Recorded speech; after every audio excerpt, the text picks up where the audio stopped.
Okay, so picture this. You show up to a swanky, high-end restaurant, dressed to the nines, excited for a family dinner, and then bam, you're told there's no room for you and your kid. Humiliation hits like a ton of bricks, right in front of everyone. But here's the thing. This isn't just about being kicked out. There's a twist, a plan, and yeah, some serious payback coming. And hey, before we dive in, tell me, where in the world are you watching from today? The late July heat clung to my skin like a second layer I couldn't peel off. Sticky and relentless, but I barely noticed it. I was running on exhaustion, that kind that sinks deep into your bones after weeks of juggling work deadlines and trying to keep my son, Liam, happy and sane during his summer transitions.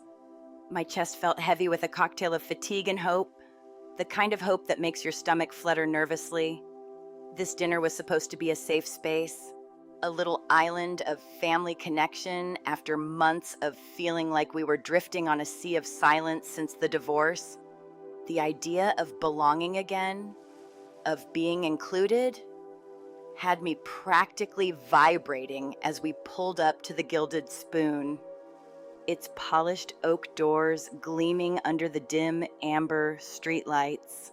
I glanced down at Liam, his 8-year-old face, scrubbed clean, his hair combed just so, looked up at me with the kind of innocent excitement that almost made my chest ache. "Mom, is this the place with the gold spoons?" he asked, tugging gently on my hand. I squeezed his fingers back, forcing a smile that I hoped masked the anxiety creeping up in my stomach. "It is, buddy," I said softly. "Remember the Gilded Spoon? Aunt Sophie said it's a very special celebration." Liam nodded, pride lighting up his expression as he recited, almost ceremoniously, "For Oliver's promotion." "Exactly. That's right," I thought, steadying myself. This was supposed to be a night where we got to feel included again, where a single mother and her son could breathe in the warmth of family after a long, lonely year.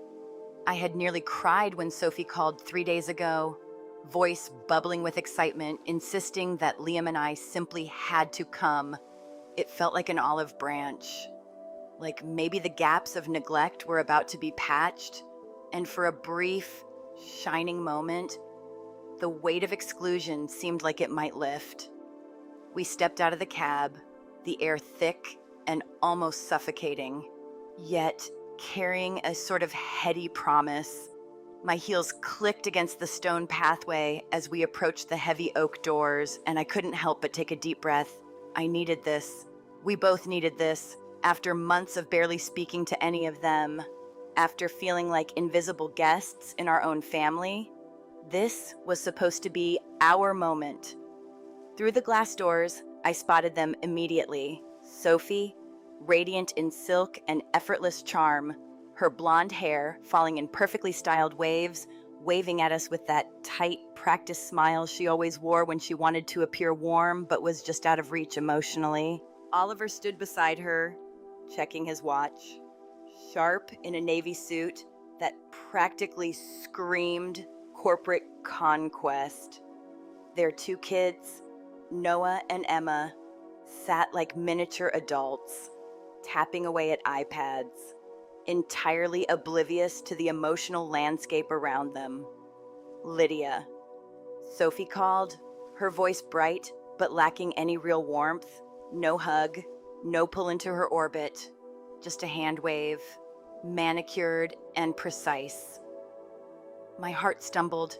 "You made it, and you brought Liam," she said, the words coming out like a statement of obligation rather than joy. It was a tiny off note, almost imperceptible to anyone else, but it hit me like a punch. I forced my voice smooth, professional almost, though it trembled underneath. "Of course I brought him. You said it was a family celebration. Hi, Oliver. Congratulations." Oliver barely looked up, muttering a distracted, "Thanks, Lydia," before returning to whatever minor detail held his attention. The host, young and stiff, looked up from his podium with the same blank expression he'd been trained to wear, processing our arrival mechanically. The reservation is ready. Mr. and Mrs. Sterling, your table for 4 is prepared in the main dining room. My brain stuttered over the number 4. There were 6 of us. I stepped forward quickly, forcing a polite smile, trying to cover the sudden rush of humiliation. Oh, there must be a mistake. It's actually 6. My sister may have miscounted. The host glanced at his screen, then back at Sophie. She didn't even acknowledge me. Adjusting her purse strap, she said breezily, "No mistake. It's a table for 4. The booths only seat 4 comfortably. You know how these places are." Frozen. I watched the words settle in like a lead weight. Liam, clutching a drawing he had made for his uncle, looked at me with wide eyes, confusion plain on his little face. My voice dropped to a whisper, disbelief thick in my throat. "Sophie, what are you talking about?" Her tone, condescending and clipped, felt like ice against my chest. "Lydia, it's a celebratory dinner, expensive, and frankly, Liam is energetic. We wanted a nice quiet meal for our family. Our family." The words hit like a physical blow. The clear line drawn between them and us was sharp and cruel. We were the background, the accessories, not the people this celebration was about. My throat tightened, my pulse racing as I tried to formulate words that wouldn't crumble under the weight of that public dismissal. I drove 45 minutes. I managed, voice trembling despite my best efforts. Liam is dressed up. He made Oliver a card. Oliver finally glanced at us, irritation flashing in his eyes. "Lydia, don't make a scene. The reservation is for 4. The restaurant is fully booked." "You should have called ahead if you assumed you were eating with us." Assumed, I choked out, disbelief dripping from every syllable. "You invited me to the gathering." Sophie corrected me as if explaining a complex physics problem to a child. "Look, the kids are already hungry. Why don't you grab a burger or something nearby? We can catch up later in the week." I couldn't breathe. My son, my little boy, standing there clutching a drawing made with love. And my own sister was essentially telling us we weren't welcome. The host shifted uncomfortably, eyes flicking between us and the dismissive couple. My heart thudded painfully in my chest. I wanted to scream, to collapse, to run. But instead, I squeezed Liam's hand, forcing a tight smile that felt like it might crack at any moment. "We are eating," I said, voice firm despite the storm inside me. "We are absolutely eating." The betrayal, the exclusion, the subtle but unmistakable message that we weren't part of this moment, it cut deeper than I had anticipated. We weren't just standing outside the warmth of the dining room. We were standing outside the very idea of being recognized as family. Each glance from the other patrons, each polite but scrutinizing look from the staff, felt like needles piercing me through and through, and all the while, Liam's small, quivering voice whispered, "Mom, are we not eating?" My heart shattered, the paper of his drawing crinkling in his tight little fists. In that instant, it felt as if the air had been sucked out of the foyer, leaving only suffocating shame in its place. The luxurious amber-lit restaurant had become a cathedral of exclusion.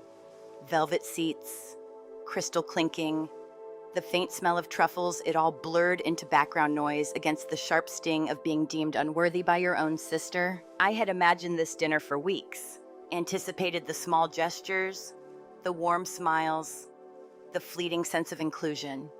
And now it was slipping through my fingers, replaced by a stark, humiliating reality. I looked at Sophie again, trying to catch a flicker of the sister I knew, a hint of warmth or apology, but there was none. Just the practiced perfection of someone who had already decided we didn't belong. My chest tightened as I turned my gaze to Liam, seeing the mix of hope and confusion on his face.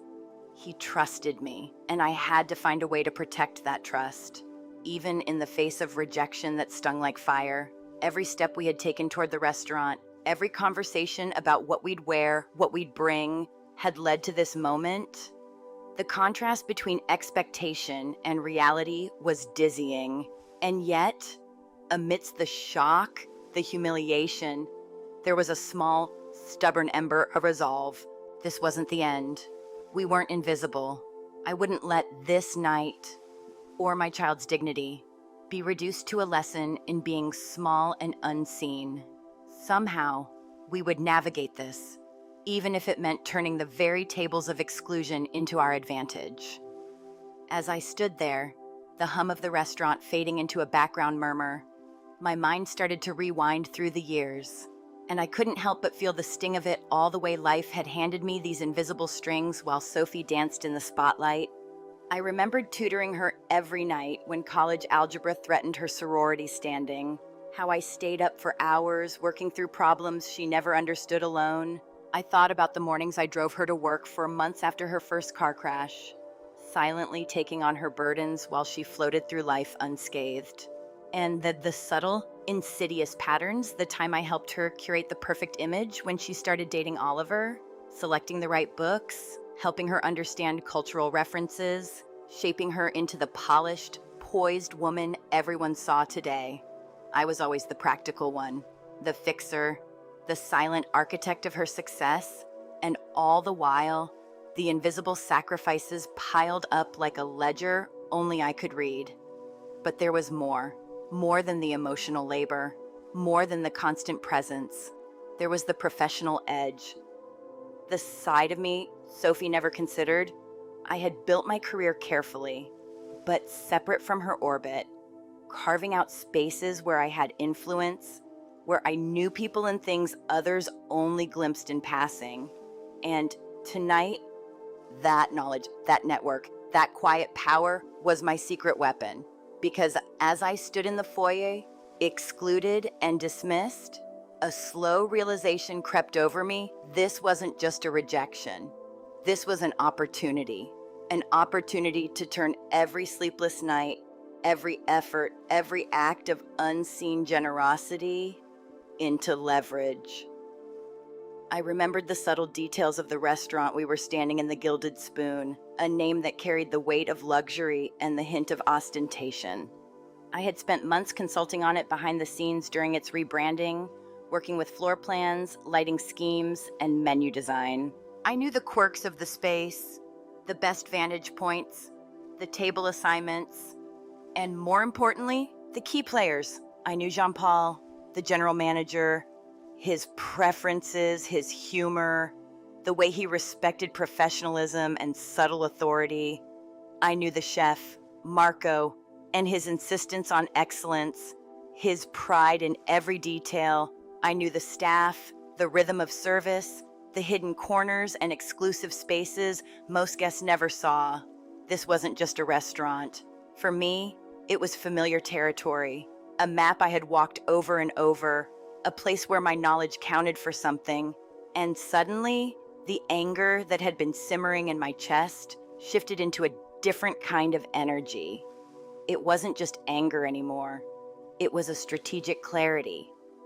Every slight Sophie had inflicted, every casual dismissal, every public shove into the background, it could be met not with tears or apologies, but with precision.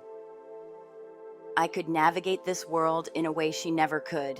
She thought she had all the cards, the money, the husband, the exclusive table. But she hadn't counted on me. She had forgotten that while she floated in her curated world, I had been laying down a network of unseen influence, quietly collecting access points, quietly holding the keys to the very place she now flaunted like a kingdom. I looked at Liam, his small hand in mine, and the resolve hardened. This wasn't just about me anymore. It was about ensuring that my son understood dignity, that he saw that being cast aside didn't mean being powerless. My gaze drifted back to Sophie, laughing across the room, a picture of effortless privilege. And I smiled, not a triumphant, gloating smile, but a calm, calculating one. The scales weren't balanced yet, but they would be. And the knowledge of this restaurant, every connection I had fostered, every consultation and late-night strategy session that had gone unnoticed, was going to be the fulcrum of the shift. I felt a strange mixture of vindication and anticipation. The humiliation of the foyer, the cold dismissal, the public judgment, they were all real. And they had stung. But now, the same setting that had been a stage for embarrassment was about to become a stage for revelation. And the irony wasn't lost on me, Sophie, who had always relied on my guidance, my labor, my expertise to shine, now had no idea that the very place she flaunted was one I had shaped, one I understood intimately, and one I could manipulate subtly to restore balance. The knowledge didn't feel like revenge yet. It felt like justice. The quiet sort that comes from knowing your worth and having the means to assert it without theatrics. I inhaled deeply, letting the tension seep out slowly, replaced by a focused calm.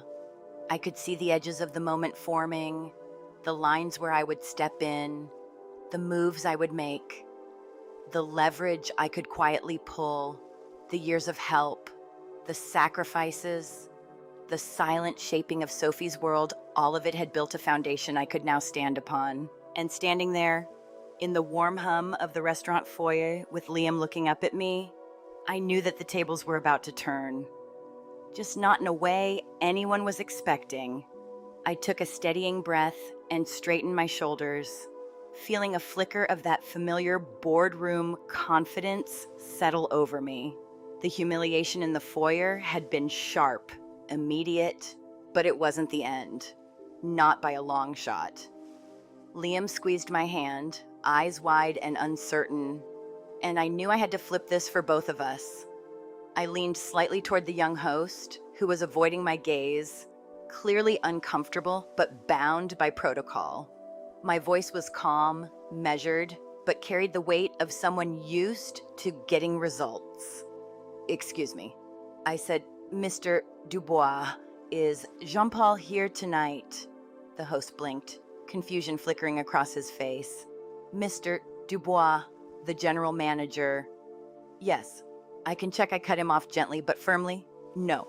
Just tell him Lydia is here. Tell him I'm looking at the chef's table." I smiled faintly, a quiet signal that this wasn't pleading. This was a request with teeth. The mention of Jean-Paul's name seemed to shift the room's energy. The young host straightened slightly, almost as if he could feel the ripple through the chain of command. He picked up the earpiece, and I felt my pulse quicken, anticipation building. Liam looked up at me, curiosity mixing with trust in his little gaze. "Buddy, you trust me?" I asked, crouching slightly to meet his eyes. "Yes," he whispered. "Good," I said, squeezing his hand. "Because we aren't getting burgers tonight. We're going to have the best dinner of your life." I turned back to the host just as Sophie and Oliver waved dismissively from their table, unaware that the tide was about to turn. The contrast couldn't have been starker. They had the image, the curated perfection, the oblivious confidence that comes from thinking you hold all the cards.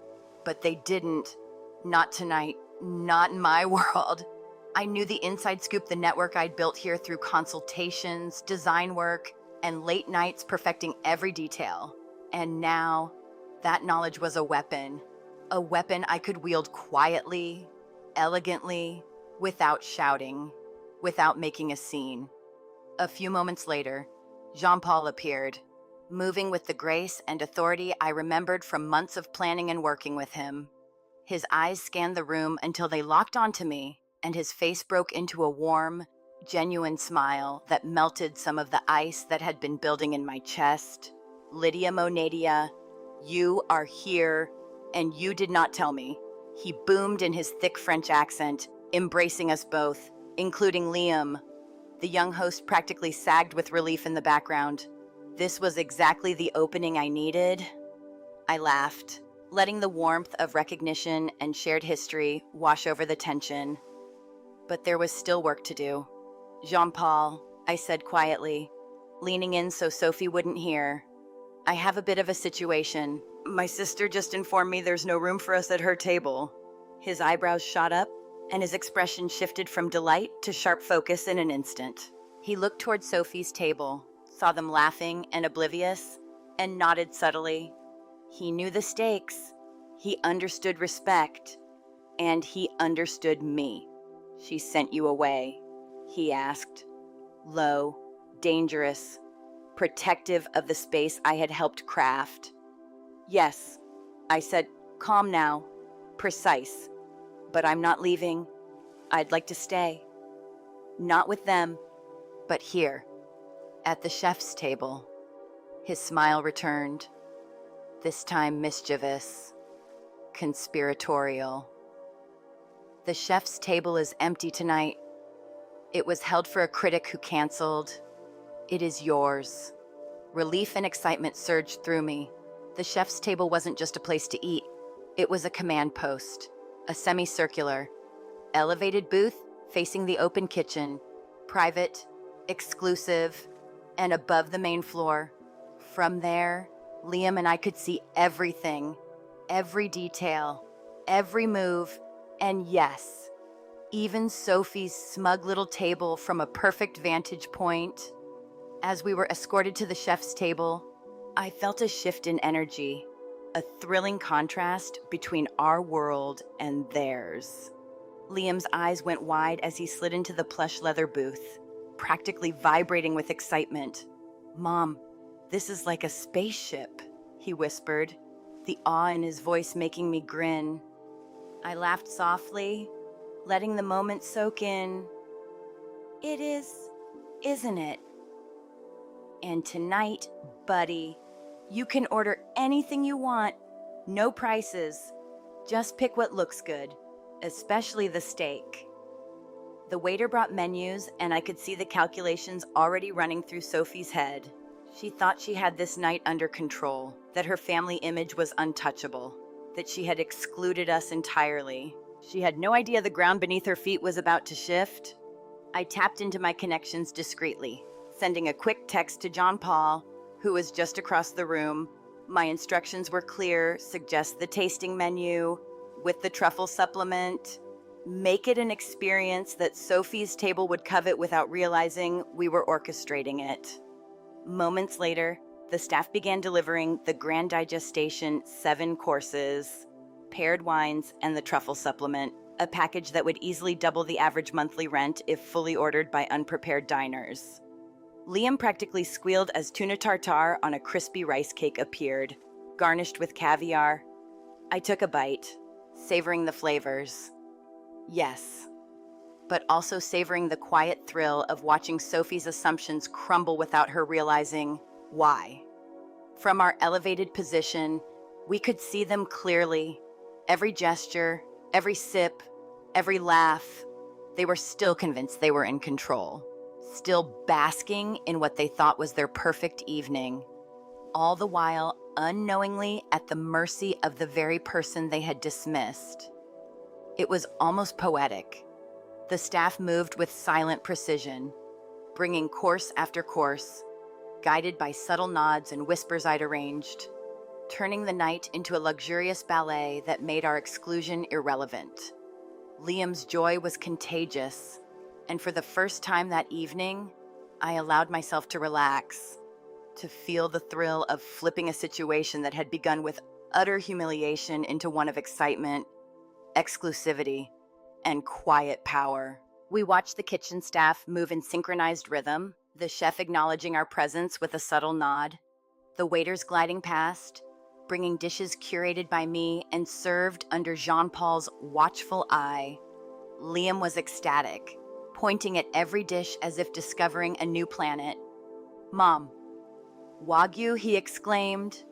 What's that? I smiled, ruffling his hair gently. A cow that lived a very happy life, I said with a laugh. And it's delicious. You're getting it. The thrill wasn't just in the food, it was in the control, the orchestration, the subtle elegance of turning exclusion into privilege. Sophie and Oliver thought they were enjoying the peak of sophistication. unaware that the real VIPs were sitting above them, experiencing every detail with a smile and quiet satisfaction. The humiliation had transformed into anticipation, the sting of rejection into a carefully plotted victory, all under the soft glow of amber lights, the hum of the restaurant, and the gleaming polished surfaces that had once felt so alien and exclusionary. And in that moment, Liam and I weren't just guests. We were royalty in our own right, and the night had just begun. As the dishes began arriving at our chef's table, the hum of the restaurant and the muted chatter of other patrons faded into a blur. My attention was on Sophie's table across the room, on the carefully curated image of effortless wealth she was projecting, champagne in hand, laughter spilling over neatly arranged plates. It all looked perfect from a distance. But then, something caught my eye, a glossy brochure lying next to Oliver's phone. I squinted, leaning slightly closer, the scent of truffle and sizzling butter filling the air, and immediately recognized the logo, St. Jude's Academy. My stomach dropped. That private school Liam had been waitlisted for, the one I had been saving and hoping to afford with financial aid. There it was, casually displayed across the table of the people who had just told us we weren't family enough to sit with them. I blinked, trying to process it, my heart racing. Why would they have that brochure here now, in the middle of this dinner? And then I noticed more. 2 brochures. Yes, but a third document under Oliver's elbow, likely a real estate listing. My pulse quickened. Something wasn't right.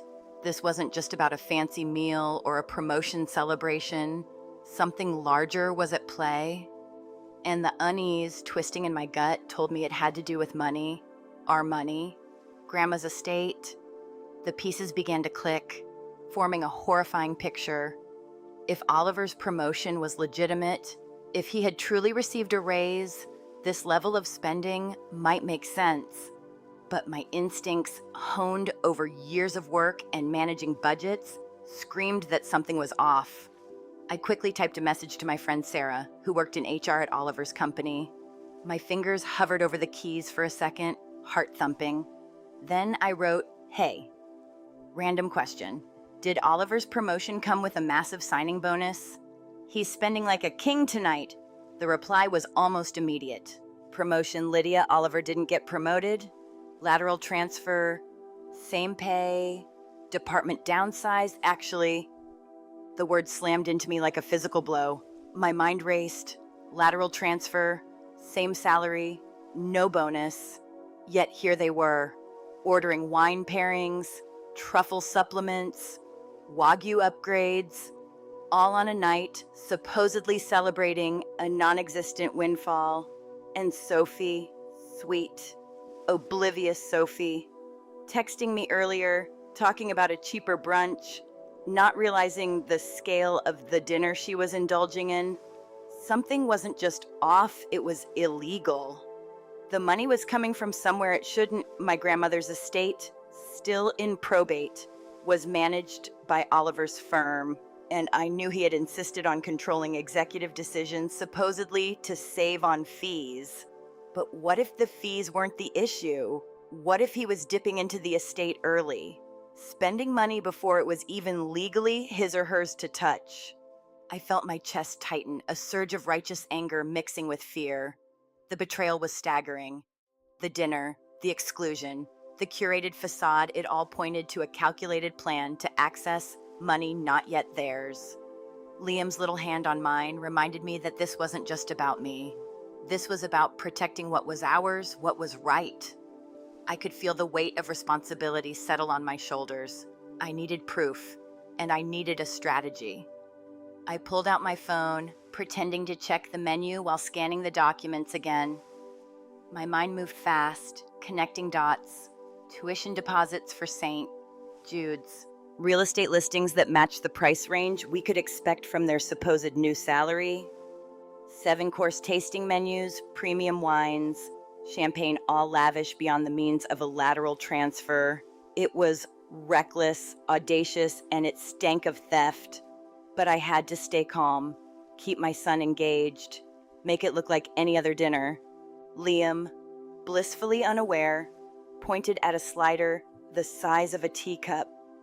"Mom, can I have this?" I smiled, nodding, masking the storm brewing inside me. I texted my lawyer, David, a man expensive enough to match the urgency I felt. Emergency.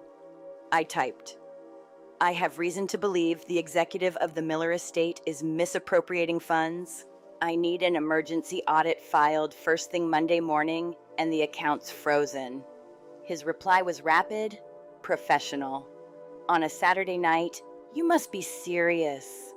I didn't sugarcoat. "I'm serious.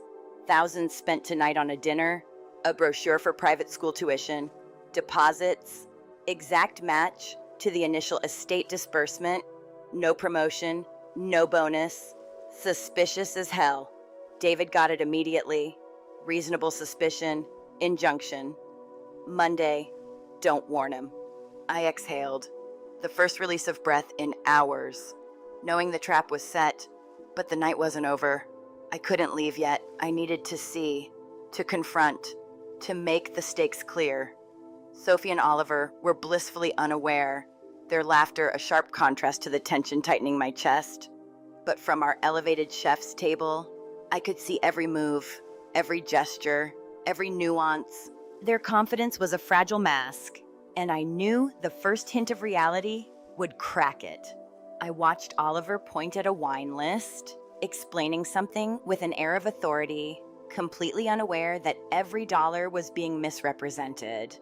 Sophie sipped champagne, laughing at what she thought was a perfect evening, oblivious to the fact that I knew exactly how precarious their position was.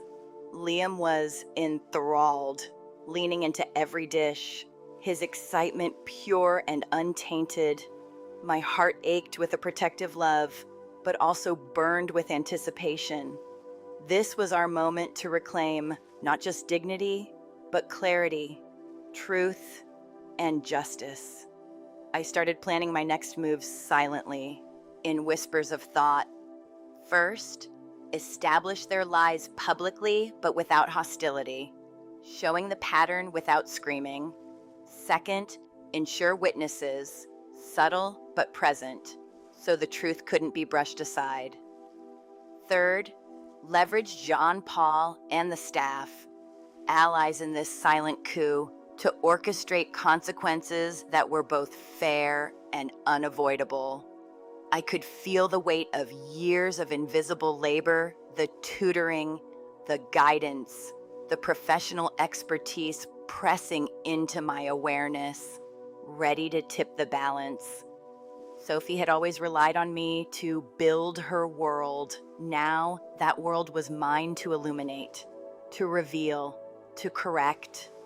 My mind circled the details obsessively. Tuition, tasting menus, champagne, lateral transfer, estate funds. Each piece a spark in a slow-building fire of understanding. I could feel moral outrage coiling in my chest, the disbelief at their audacity morphing into clarity. This wasn't a family mishap. This was calculated, deliberate, reckless. The audacity of having the gall to exclude us while spending our shared inheritance was staggering. Every instinct screamed at me to act, to confront, to protect what was ours, while still keeping Liam safe and unaware of the looming storm. And then I saw it, a pattern in Sophie's behavior that I'd noticed for years. Subtle, but unmistakable. She thrived on appearances, on control, on the illusion of perfection, never noticing the foundations she depended upon. This was her moment of exposure, and I had the vantage point, the tools, the knowledge to handle it precisely. No screaming, no tears, just truth, strategy, and undeniable evidence. And with Liam at my side, I realized that the stakes weren't just financial, they were about integrity, about modeling resilience and courage to my son. showing him how to stand firm when the world tried to write you out. I looked down at Liam, his wide eyes reflecting trust and excitement, and my resolve hardened. We were ready. Not with anger, but with control. Not with fear, but with calculated clarity. The lies, the spending, the audacity, it was all here. All visible, all about to be confronted. And as I reached for my phone, ready to execute the next step, I felt the strange thrill of anticipation mixed with a righteous fury. The humiliation of the foyer, the sting of exclusion, the betrayal of blood and trust. They were about to be addressed, exposed, and corrected. And this time, the narrative wouldn't be theirs to control. This time, we held the vantage point. And from here, I could see everything. The moment came almost imperceptibly, yet it was electric. I rose from our chef's table, smoothing my dress, letting my posture radiate calm confidence. Liam's little hand remained in mine, his eyes wide, sensing that something was different. I walked towards Sophie and Oliver's table, not hurriedly, not angrily, but with deliberate, measured steps, the kind that carries authority without shouting. The restaurant buzzed with quiet murmurs and the soft clinking of crystal.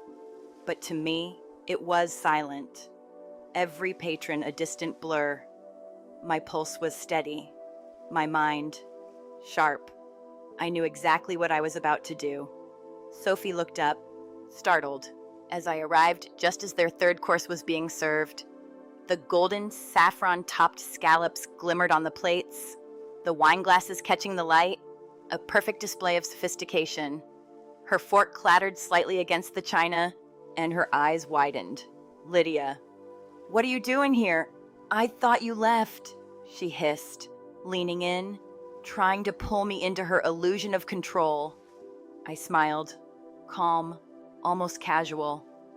"We decided to stay," I said, resting my hand on the back of the empty chair, the chair that should have been mine if they had any regard for family. "We're watching you." Oliver cleared his throat, attempting the usual arrogant composure. "Well, that's fortunate, but Lydia, we're in the middle of a private conversation about the promotion," I asked, sweetly, voice deceptively soft, "or about the lateral transfer." I leaned in just slightly, letting my eyes lock with his. His fork froze midair. The tension in the air thickened. "I just heard the fascinating news that your promotion was actually a lateral move." "No raise. So I'm curious, how exactly are you financing a St. Jude's tuition and a tasting menu that costs more than my monthly rent?" Oliver's face turned red, then pale. "You have no idea what you're talking about," he blustered, trying to regain control. But the room was already still, every head turning subtly toward us. Sophie's eyes darted nervously to the nearby tables, realizing that her perfect little show might be fracturing. "I am the executive," I said, letting the corporate tone slip into my voice. Precise and unwavering. "I have discretionary power. Discretionary power for expenses, not personal dining and private school deposits." "You're jealous," Sophie cried, her voice rising, drawing more attention than she intended. "You're jealous because we're successful and you're stuck." I let out a short, dry laugh, the kind that comes from the edge of disbelief. "Stuck." "Look around," I said, gesturing to the restaurant. "Who do you think designed this lighting? Who curated these linens? Who trained the staff that's refilling your water glass as we speak?" Sophie's confusion was palpable.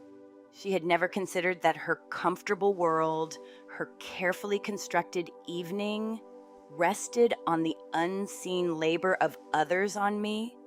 What are you saying?" she stammered. "I'm saying I tried to do something nice tonight," I continued, calm, measured, authoritative. "I secured this reservation, arranged your family discount, and made sure your evening could be perfect. But you made it very clear where I stand. So enjoy the scallops, enjoy the wine, but the family discount you were counting on, gone." Oliver dropped his fork, eyes wide. what family discount he demanded, the one I arranged. I said, letting the words land like a gavel, the one that would have made this meal affordable. But since I'm not family tonight, I'm certainly not family enough to subsidize your lifestyle. A waiter appeared instantly at his side, the sharp efficiency of Jean-Paul's orchestration evident in every move. Oliver's panic began to show. He stammered, trying to recover, but every word felt weak against the mounting tension. Sophie was pale, her usual control slipping as she looked helplessly between her husband and me. We need to talk, Oliver muttered, attempting to regain composure. Sit, I said firmly, not moving. You're making a scene. Everyone's watching. The room had fallen into a hush. Patrons who had been quietly dining now leaned forward just slightly, curiosity flickering in their eyes. The chefs paused. Waiters froze mid-step, and even the background music seemed to soften. The entire restaurant was watching, and the power had shifted. I took a deep breath, letting it carry the weight of truth and authority. You've been misrepresenting your finances, I said calmly, deliberately. The lateral transfer, no raise. Yet tonight you spend as if money were endless. The street, Jude's deposits, the tasting menu, the wine, the truffles. All of it matches the disbursement from Grandma's estate that hasn't been released. Do you care to explain how this is possible? Oliver's face went from red to white in seconds. He stammered, trying to assert authority, but his voice cracked under the scrutiny of the room. Sophie reached for his hand, her eyes wide, realizing fully for the first time that their constructed world had crumbled. You borrowed, I said softly, the corporate calm layered with moral certainty. You took what wasn't yours, expecting no one would notice, and now I'm noticing. Gasps rippled quietly across the room, heads turned, ears pricked, the subtle tension escalating into a tangible weight. Sophie's hands flew to her face. We needed the tuition. She whispered, desperate, realizing that the facade was gone. Yes, for the school you wanted, I said, meeting her gaze, unflinching. But the money was ours. Your plan relied on secrecy, and your secrecy just failed. Oliver tried to defend himself, but the weight of evidence, the precise words I spoke, and the knowledge that witnesses now existed, Jean-Paul, the staff, the attentive patrons stripped him of authority. He slumped, realizing the exposure was public, undeniable, and personal. Sophie's veneer of control shattered entirely. Her mascara streaked, tears spilling not in manipulation, but in the stark realization of the consequences of deception. I didn't shout. I didn't scream. I simply stated facts, letting the room's attention amplify their impact. The lateral transfer, the misappropriated estate funds, the audacity to exclude us while spending what wasn't theirs, it all stood undeniable under the warm glow of the restaurant lights. Jean-Paul, silent but authoritative, moved subtly, positioning staff with precision, ensuring order while letting the natural consequences of truth unfold. Oliver scrambled, attempting to reach for another card, another means to cover the damage. But each attempt was met with polite refusal and procedural checks. Sophie, sobbing quietly, grasped at the remnants of her pride, realizing that the life she had curated, the control she assumed, and the money she had mismanaged were now under scrutiny that could not be avoided. I looked at Liam, who had been quietly watching, eyes wide but still unafraid, understanding that his mother held the situation. The mix of pride and protective instinct surged within me. This wasn't just about justice, it was about teaching him integrity, about showing that dishonesty, especially involving family and trust, has consequences. I stayed calm, strategic, and confident, allowing every action, every word, to ripple through the room with clarity and precision. The fallout was immediate. Oliver slumped in his seat, the arrogant executive persona evaporating. Sophie remained frozen, realization and shame written across her features. The staff, previously mere background, became witnesses and agents of subtle enforcement, ensuring that decorum and fairness prevailed. The patrons, drawn into the drama, leaned in, sensing the collapse of a meticulously curated illusion, the exposure of truth, and the assertion of rightful authority. I returned to our table, calm, hands steady, letting the silence and the intensity of what had transpired resonate. Liam's small hand found mine, and I gave it a reassuring squeeze. "It's okay, buddy," I whispered. "It's over now."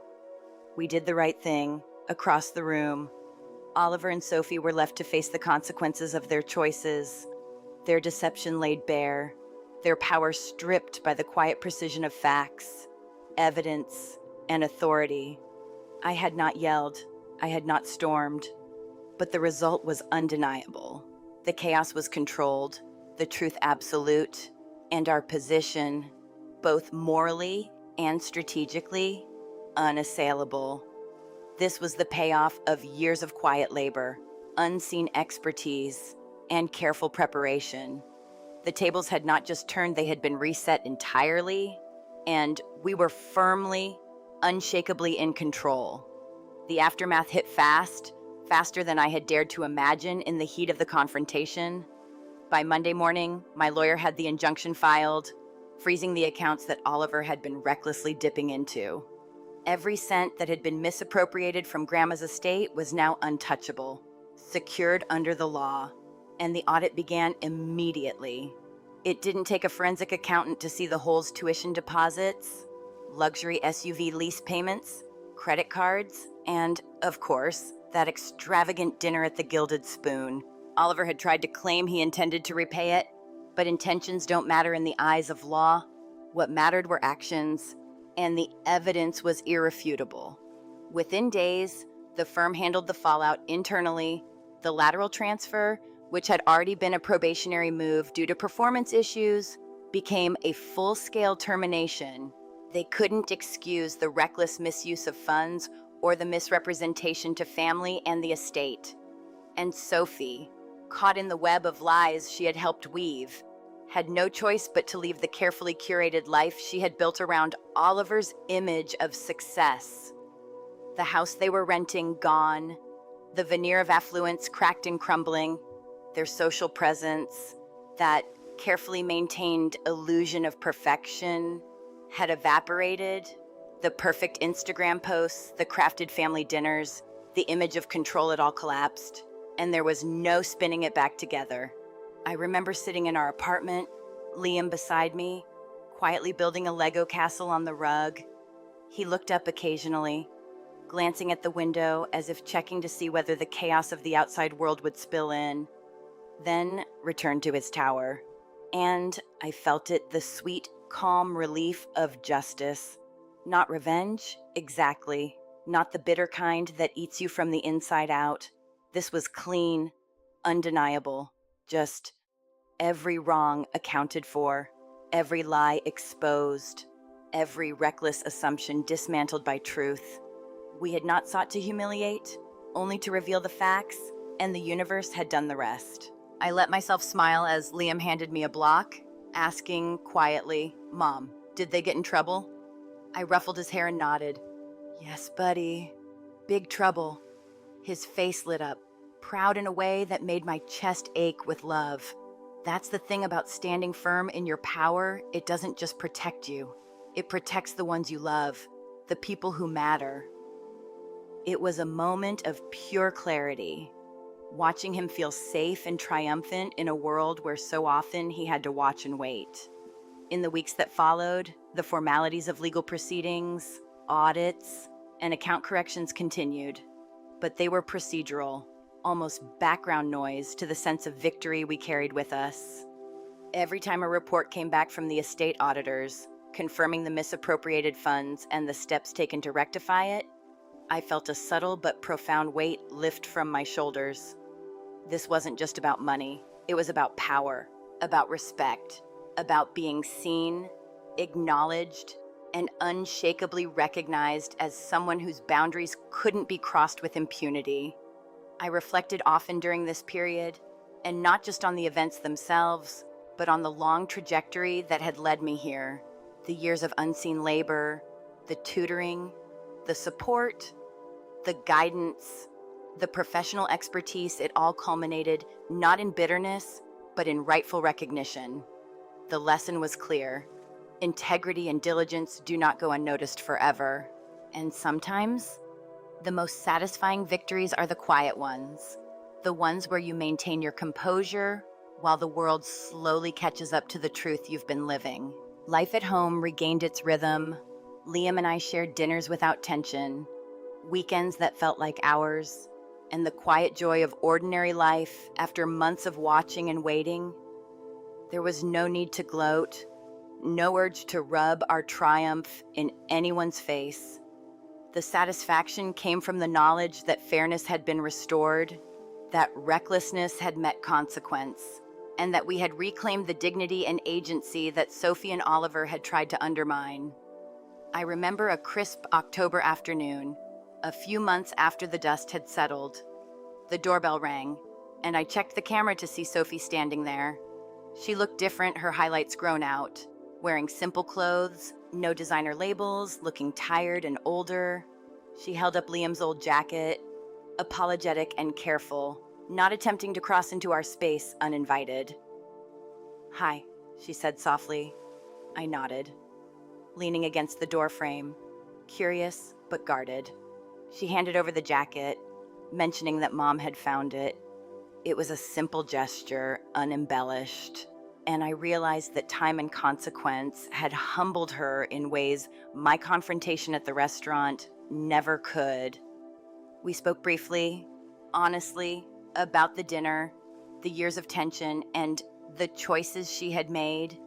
She admitted to being desperate to fit an image, to feel successful, and acknowledged how badly she had treated me in pursuit of that illusion.